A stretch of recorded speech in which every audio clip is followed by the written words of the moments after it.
All right, Israeli Prime Minister Benjamin Netanyahu, one of the world leaders, now praising the Iranian protesters who are challenging the rule of their country's hardline regime. Meanwhile, North Korean dictator Kim Jong Un with another warning for the United States today as part of his New Year's address to the people. What a warm and lovely message he had, saying he always has a nuclear button on his desk, and once again claiming the rogue regime has missiles capable of striking anywhere in the United States. Former U.S. Ambassador to the UN John Bolton saying, well, we've heard this before. It's propaganda from Kim Jong Un. This is his regular New Year's speech, and obviously he has seen the conversation in the United States that looks at possible preemptive military force, not as the most attractive option, but as an option that we definitely have to use if they don't give up their nuclear weapons program. So we need a very careful calibration exactly what the North's capabilities are. Rich Edson back from the warmth of the winter White House and travels with the president back in D.C.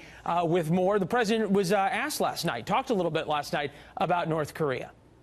He did talk about it, responding, Leland, to what we heard from the New Year's Day address from Kim Jong Un, which was essentially threats against the United States, though an offer to calm the tension on the Korean Peninsula. In that address, North Korean dictator Kim Jong Un bragged about his regime's nuclear and ballistic missile development.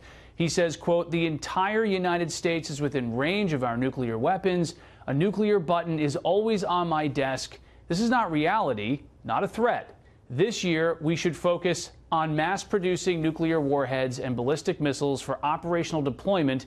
These weapons will be used only if our society is threatened." Though the leader, who regularly launches ballistic missiles over Japan, says North and South Korea should calm the situation there. He says, quote, "When it comes to North-South relations, we should lower the military tensions on the Korean Peninsula to create a peaceful environment. Both the North and the South should make efforts." He even says North and South Korea should meet to discuss North Korea sending athletes to the Olympics in South Korea next month.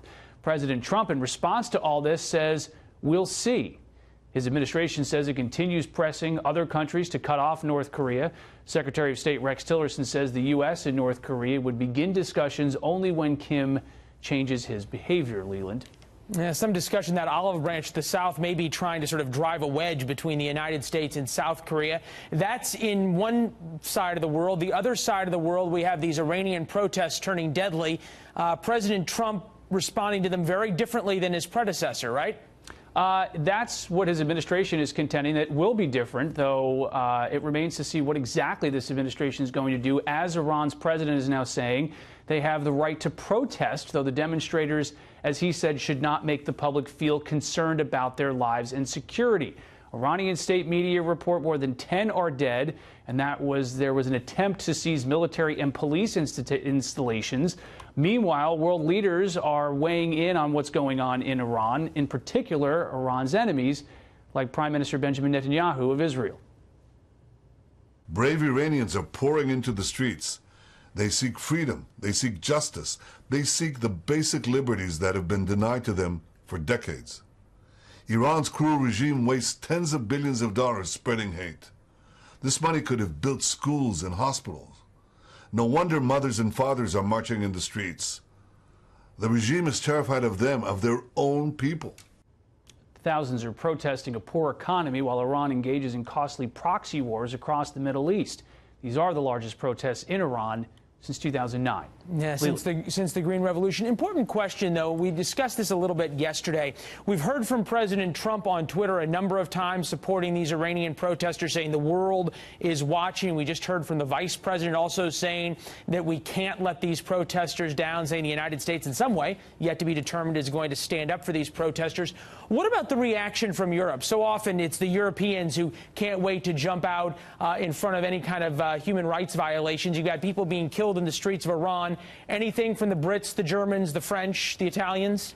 Well, the criticism that we've heard from so many in the United States about the Europeans is that they have increased their business with Iran as a result of the Iran nuclear deal, and they have been more hesitant to criticize the Iran regime as a result of that. As the United States moves forward and it says that it's now no longer certifying that Iran is complying with the Iran nuclear agreement, the Europeans have very much wanted the United States to stay in that Iran nuclear deal as part of the increased business that they've had there, though also the Europeans point out if the United States gets out of the Iran nuclear deal, the problem there is then they've gotten the upfront benefits, the Iranian regime. However, the United States, by reimposing sanctions, a lot of that money is already gone to the Iran regime. Yeah, and as Prime Minister Netanyahu pointed out, we know where at least a lot of that money was spent by the Iranian government. Rich Edson, Washington, D.C., more on this as it happens, certainly at the State Department this week. Thanks, Rich.